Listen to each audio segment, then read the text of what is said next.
This cartoon says, here's the tree calling the apple bad. Lindy Eglin is the woman you saw with the leash. She had a 21st birthday in that prison.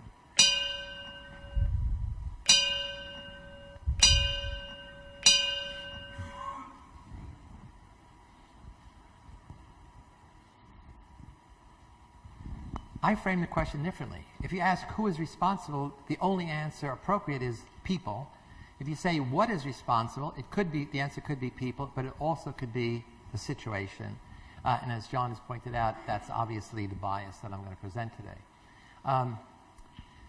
So how do you begin to study this kind of thing? If this is our case example, well, there's three approaches. The first is the most traditional. It's called the dispositional. We want to find out what is in those people.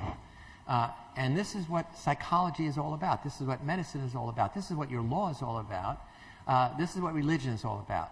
It's the focus on the individual as culpable of sin, the individual as guilty or innocent, the individual as sane or crazy. And so most of our institutions are founded on the focus of good and evil in various, however you want to say, inside of people. So in this case, we're going to say, we're going to analyze these people for sadistic personality, for various kinds of personal pathology. Social psychologists like me come along and say, that might be true, but people always behave in a situation. There's no person, whenever you look at behavior, you only take the picture, there's certainly always a background. And then we say, maybe these are good men and women, good soldiers, who are corrupted by the behavioral context. That is, by powerful situational forces. So it's not simply looking at the bad apples. It says, we got to know about the barrel. Okay? The third way that I said earlier that psychologists have not dealt with, except psychologists study family psychologists, is a systems analysis. The system analysis is the step above the situation. It's trying to understand what is the historical, cultural, legal, economic context that creates the situation, that maintains the situation, typically legally. And we'll see when, at the end of the talk, I'm going to get to the Military Commissions Act and the torture memos that made that stuff possible.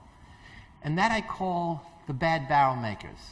In this case, you put a bad barrel of prison in a worse barrel of war, and this is what you're going to get when you don't have military discipline from top down. And as I said, there was never a senior officer in 3 months who ever went down to that dungeon, for a lot of obvious reasons.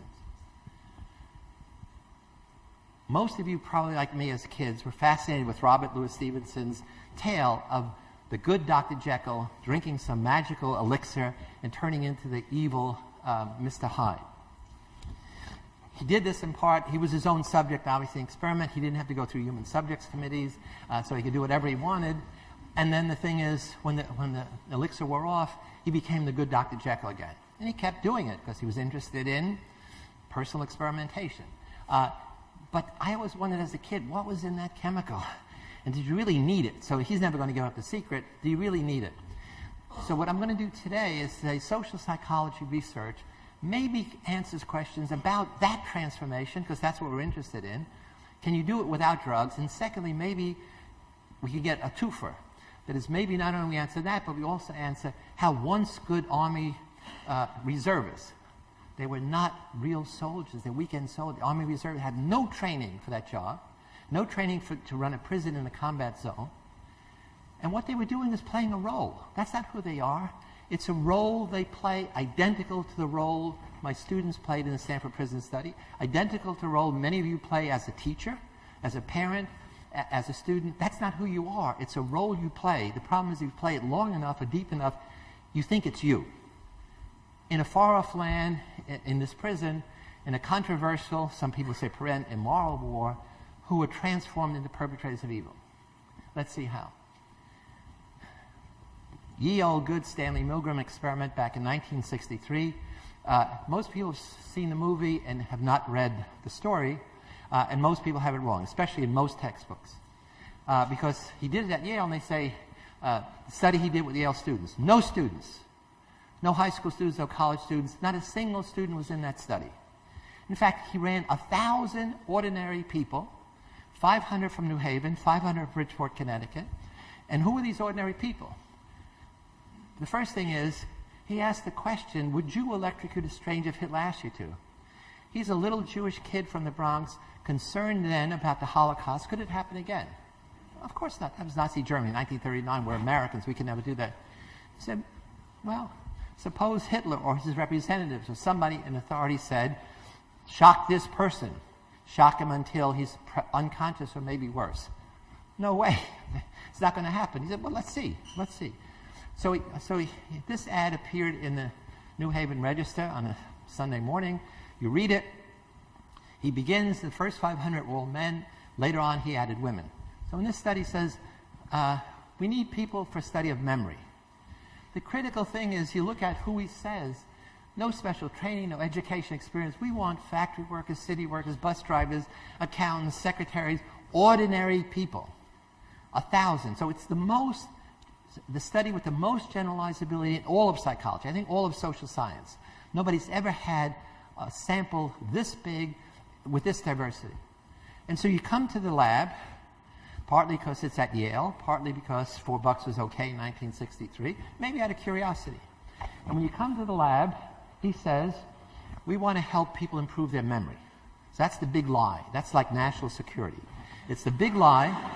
It's a big lie. Once you buy that, then all the means to get there is going to be, you're not going to question.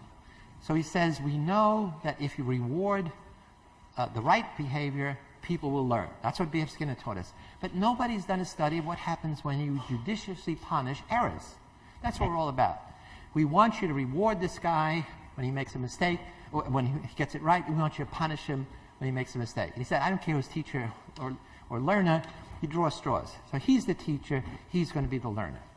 So now we start with ideology, and now we start with giving you respectable roles, teacher and student. You know what that means. You give him material to learn. When he gets it right, you tell him good. When he gets it wrong, you punish him. We hook the learner up to an electric chair. We put him in another room. He's a sweet, middle-aged guy, nice guy, really friendly, like somebody's uncle.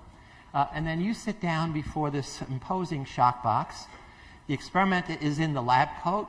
By the way, it's gray, not white. And everybody says the white lab. And Milgram says explicitly in a footnote, I didn't want it to be confused with the medical research.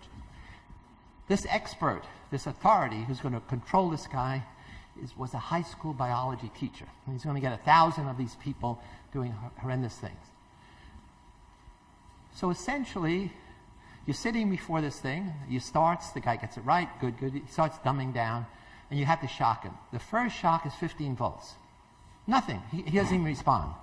And then each successive increase is 30 volts, 15, 45. No response. Until you get up to 100, the guy starts saying, hey, wait a minute, I didn't think it was going to be this bad. And then it gets more, and the guy starts screaming.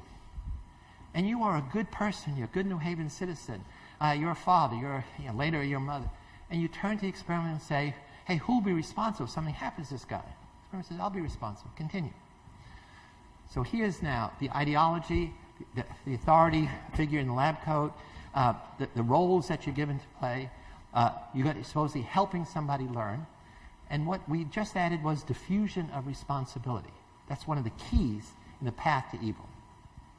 Good, so he's going to be, and now it goes, he's shocking more and more, the guy's not getting anything right, and he's screaming, I got a heart condition, I refuse to go on. And you say, I'm not going to go on, I'm a good person, I can't see somebody suffer. I'm sorry, you have a contract. You signed a contract. In order to get your $4, you have to continue. And so you go on a little more, and now it gets up to 300 degrees, the guy, 300 volts, he's screaming, and it gets up to 375. This is the box. And when it gets all the way up to 375, the machine says danger, severe, shock. And the ultimate is 450, triple X, the pornography of power. Who would go all the way?